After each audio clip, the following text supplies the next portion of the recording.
8 महीने हो गए थे रूपा और अविरल की शादी को। जब से रिश्ता हुआ था हर बात पर उसकी सास का यही फरमान रहता, हमारे यहाँ जो भी लेना देना होता है वो पूरे परिवार के लिए होता है। रूपा के पिता हर शगुन पर रूपा की ससुराल के हिसाब से हर सदस्य के लिए उनकी पसंद के कपड़े दिलवाते, क्योंकि एक बार अपनी पसंद के दिए तो सबने कह दिया कैसे कपड़े हैं, हम नहीं पहनते ऐसे कपड़े। उसके अलावा सगाई पर भी अविरल के लिए जैसी घड़ी और सोने की चैन खरीदी गई, बिल्कुल वैसी ही उसके दोनों भाइयों के लिए भी मंगाई गई। रूपा अपने पापा से कहती तो वो भी उसे चुप कर देते। शादी तक तो ठीक था, शादी के बाद रूपा अपने घर पग फेरे के लिए गई तो उसके पिता ने विदाई में रूपा, अविरल और समधी समधन के लिए कपड़े, साथ में फल, मिठाई और भी बहुत सारा सामान भेजा।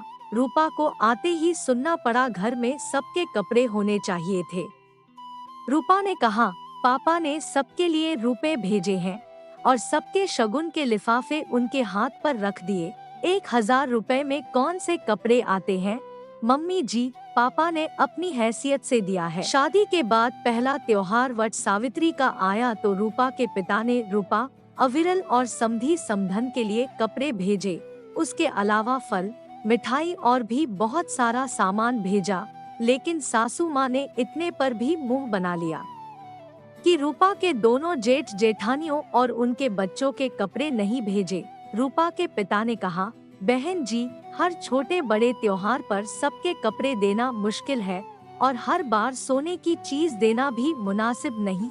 शादी में मैंने आपकी हर मांग पूरी की है, अब मैं उतना ही कर सकता हूँ जितना जरूरी हो, आपके मान सम्मान में कोई कमी नहीं रही। रूपा अपने पिता की मजबूरी समझ रही थी, उसकी आंखों से आंसू बह रहे थे, लेकिन उसके पिता ने उसे चुप रहने का इशारा किया। उसके पिता के जाने के बाद सासू माँ ने कह दिया ऐसे हमारे यहाँ कुछ देने की जरूरत नहीं है, देना है तो सबको दो वरना मत दो। अब हमारे लिए उपहार आए और हमारे बच्चे खाली हाथ देखते रहें, ये अच्छा लगता है क्या? रूपा को समझ आ गया था कि अब उसे क्या करना है। कुछ दिन बाद तीज का त्योहार आया। रूपा के पिता उसका सिंधारा भेजने की तैयारी कर रहे थे। रूपा ने अपनी माँ को फोन किया, मम्मी सबके कपड़े भेजने की कोई जरूरत नहीं है, केवल मेरे और अविरल के कपड़े भेजना और जो फल मिठाई आपको देना है उतना ही देना, ज्यादा कुछ करने की जरूरत नहीं।